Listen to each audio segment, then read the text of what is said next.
What's going on, ladies and gentlemen? Welcome back to another solo leveling arise video. Happy Friday, everybody. Next week we got some balance, guys. Kids are going back to school and we are back to regular time schedule for live streaming and doing video content. So I apologize, it's been a little bit quieter this year, but it's family time when they're back. I promise we'll be back to full tilt and doing some big content for you guys. Want to give a big shout out to my top 10 here: Kokodai, ISU64, couple UNIDs over here, Nightmare, Jokers, and Lucy. Shout out to Lucy, especially for joining Payne's Angels recently. That's amazing. Joining the family is a big deal. So thank you for being a top supporter, also being part of my top guilds. So I appreciate that. If you have not done so, guys, go click that support button. The first 2 set of codes have been resent again this morning to everybody. So if you're a new subscriber and new supporter, make sure you go check out those codes and use them on your account. Now we're gonna do a couple things here, guys.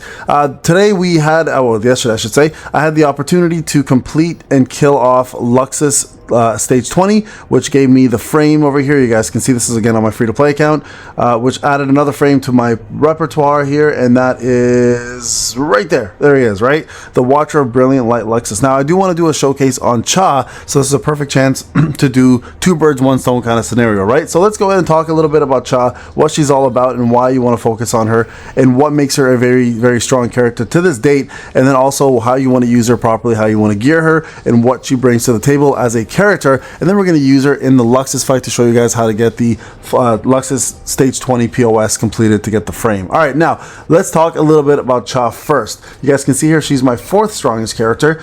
She was actually my first A5 ever, if I remember correctly, in terms of SSRs. So I was very proud of that. So let's start off with her weapon. This is the Sword of Light. It increases the user's basic skill damage by 20% at A5. Now what basic skill damage is, in case you are new to this game, is not your basic attacks, but your basic skills. So 2 main skills here you guys can see, those are considered basic skills. So her waltz, or the dancer, and then the Sword of Light. Okay, those are the 2 skills. Yes, ironically enough, named after the actual sword that she uses is what the skill is actually named off of. More importantly though, on top of that, when the user does use a basic skill, it increases critical hit damage by 8% for 12 seconds, stacking up to 6 times. And this is what makes the dancer such a powerful move, because you spam it, you get your full stacks here, and then you get yourself a whopping massive amount of critical damage built onto this weapon. So this is why this weapon is so important. Without this weapon, she quite honestly does not function the same way. So you absolutely want to get this to A5 as soon as you possibly can. Okay, in terms of gear, pretty straightforward. Most of your DPS are going to run this. There are a couple different options I will talk about based on modes, but her main gear is going to be 4-piece Curse, 4-piece Expert. You're going to see that's the case for most of your DPS. Sorry, this one actually got to put this one back on. And it will be always the case for your attack spec DPS especially. Okay, so Expert stacks the best, and then also Curse obviously with the damage increase. Not to mention, because she's so dependent on critical rate, that you're going to stack Expert a lot quicker than most other units. Okay, so very important. Now in terms of cores, you do want to go with crit hit rate and additional attack. This attack percentage, the only reason why it's even here is because of the critical hit rate. You want to go with defense pen here if you can, if you are planning to use her for guild boss, and then over here you want to do critical hit rate, or if you can, you do crit hit damage. So depending on where your crit hits rate at, I like to keep my units around 10k if possible, and that usually is enough for them to do all their crit hit rates that they require. So it's up to you where you want to go with that. Okay, so you guys can see my Meilin currently has this, because I'm doing this is actually Cha's. Normally I would use this on Cha, but the reason why I have them swapped, you know what, we'll equip it for now, is because Meilin is part of the simulation team right now, trying to get my simulation done, right? So Meilin normally would have this on, but right now we'll just give her this anyways. So here we go, swap it up a little bit. All right, so you definitely want to have the crit hit rate, defense penetration, or if you have enough crit hit rate, you can go crit hit damage. Okay, you guys can see 10k, that's exactly where I want to be, so that's where that one stays on her. All right, now she has attack spec, so you definitely want to have attack. This attack is fairly low for her, to be honest. The reason why also is because I gave all my good gear to Mirai, which pushed Mirai to 29, pushes her to 24, but at the same time you can see here her core is actually not maxed out, and it's not actually additional attack, which is what you actually want. So I do have to go back and play around with her cores, but normally she would actually end up having this is what she normally normally had, but right now Thomas is using it, but I'm working on getting a light version of this additional attack up. Okay, so very important to make sure additional attack is your main thing. Now, in terms of skills, the rotation here that they mentioned is perfect. You want to use this. It doesn't have to be 8 times. Doesn't have to be 8 times, but as much as you possibly can to maximize this. Then you go into a core attack, and then you actually, what I normally like to do is I like to QTE out and then do this.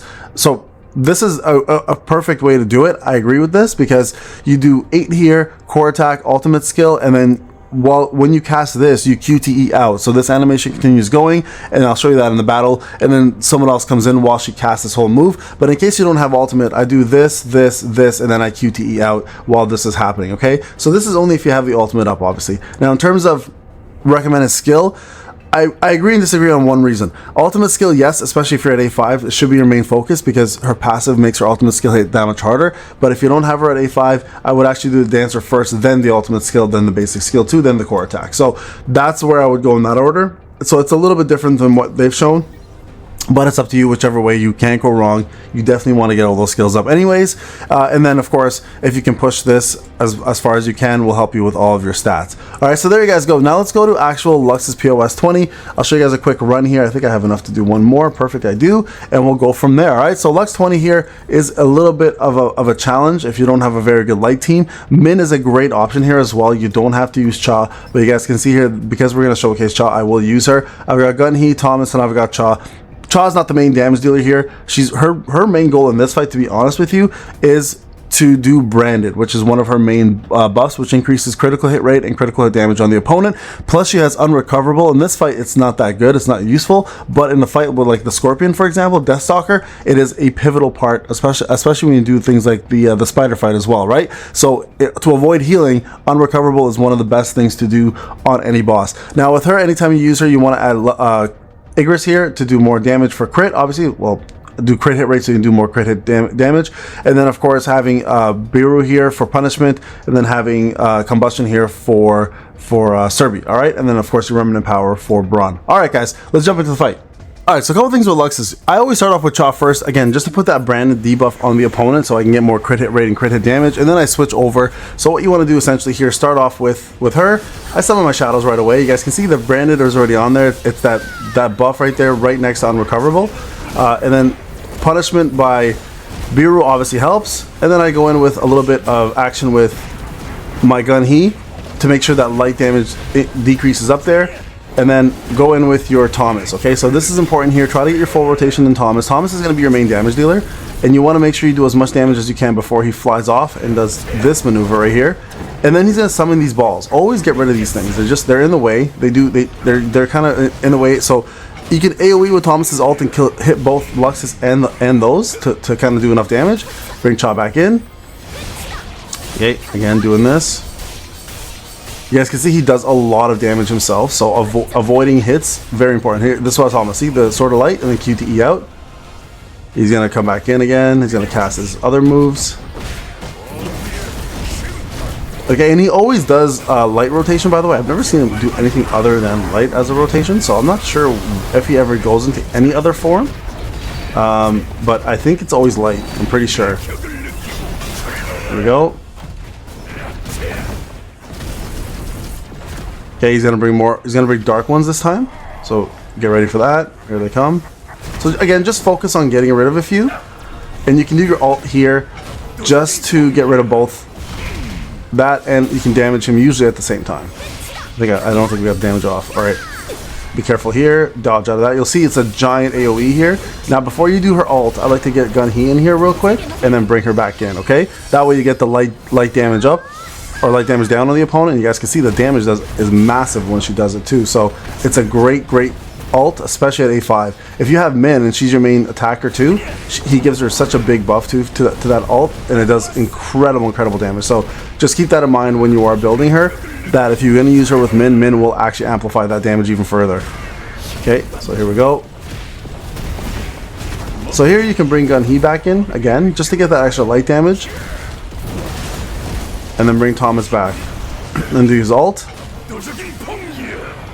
Again, amplifying that, and then further in, bring in Cha, and just complete the fight. There you guys go. Okay, so 42 seconds left, enough time to complete that, and Cha takes it for the win. So there you guys go. Lux 20, pretty easy fight to be honest if you have a good light team. Again, Min is a great option here as well too. Now I did mention a couple different outfits for her outside of the 4-piece curse and 4-piece expert, which is the best set by the way. You can do one-hit kill with 4-piece expert if you want. It's gonna drop your combat power quite a bit if you do it that way, but it's an option. You can do 8-piece curse if you're looking to increase the combat power overall. Another good option, of course, if you're running for Battlefield of Time, specifically if you want to run toughness to increase her crit damage and her crit rate, just so she's guaranteed to do a crit rate with her ult, is a really good option as well too. And one of the big issues with Cha is the fact that she does run out of MP quite a bit, so you do want to try to get her MP recovery, which a lot of people don't even look at. Now you guys can see I don't even have it here, or sorry, MP reduction I should say, at about 2,800 if you can, especially for guild bosses. So for this, for like story mode and stuff, it's not a big deal, but believe it or not, MP consumption reduction is huge for her because during massive like long fights she does cast Dancer a lot and she runs out of MP like super fast. So MP reduction is a massive one that you do definitely want to focus on a little bit more when you can. So don't neglect this stat when you're using her for bigger fights. Okay, you guys can see my damage increase for her is pretty massive at 32%. Her defense pen's not bad at 13, but everything else looks pretty damn good on her. So there you guys go. Hope this video helps out to building a better Cha. Enjoy, have a great one guys. We'll see you in the next video. Take care.